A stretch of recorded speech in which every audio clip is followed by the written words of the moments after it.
Just going to start by giving you an alternative question. For how many values of n is 5 over n plus 2 an integer? Now, in this situation, I don't have an n in the numerator, and that makes things a little bit easier because all I need to say is I need n plus 2 to divide into 5. So plus 2 could be 1, or it could be 5, or actually it could be minus 1 or minus 5.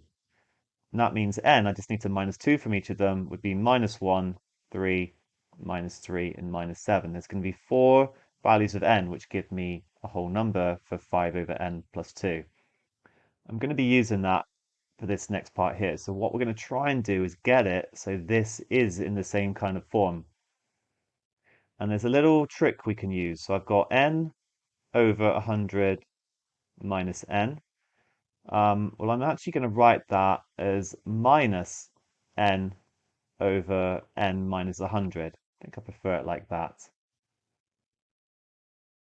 And then I can do the following. I can minus 100 from the numerator as long as I also add 100. And that's all going to be over n minus 100. And I can separate the fractions. By the way, this is a big bracket here. Okay, so that's quite subtle, but I've made it so it's n minus 100 to make it just a bit nicer. And then I've minus 100 from the top and added 100, but then separated the fractions because this is going to give me minus 1 plus 100 over n minus 100, which is then, well, we're going to get minus for both of them, but minus 1 minus 100 over n minus 100. And this will take integer values when this part takes integer values. So I don't care about the minus 1, I don't even care about the minus. It's all about this now, and it's very similar to what I did here. And so I'm just interested in n minus 100 being a factor of 100. And that's all we've got to do. Find the prime factorization of 100. Well, it's 10 times 10, so it's 2 times 5 all squared, or 2 squared times 5 squared. And the number of factors for such a number is going to be 3 times 3, because you take the power and you add 1 to it, and you times them together. There's 9 factors. And I've just got to remember that those are positive factors. I can also have negative, and so actually there's 18 in total, and that is our answer.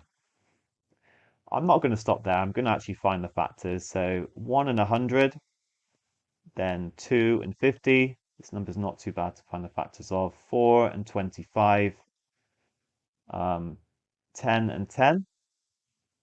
Definitely missed some there. So I haven't done 4 times 5. Oh yeah, 20 and 5. 1, 2, 3, 4, 5, 6, 7, 8, 9. There we go.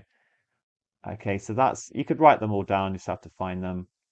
And when I set n minus 100 equal to each of these, and then do 100 divided it, I will get a whole number. I've just got to remember that I could also get plus or minus for each of them, and that's where the 18 comes from. So I don't need to find them all. I'm just asked for how many, but you could. Like, let me just do one. So let's say I let n minus 100 equal, I don't know, let's just go with 4.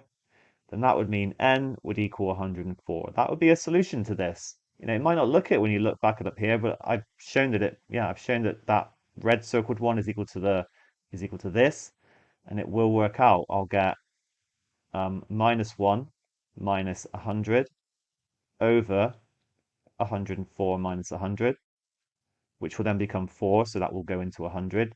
I'll become minus 1 minus 25, and I would get minus 26 in that case.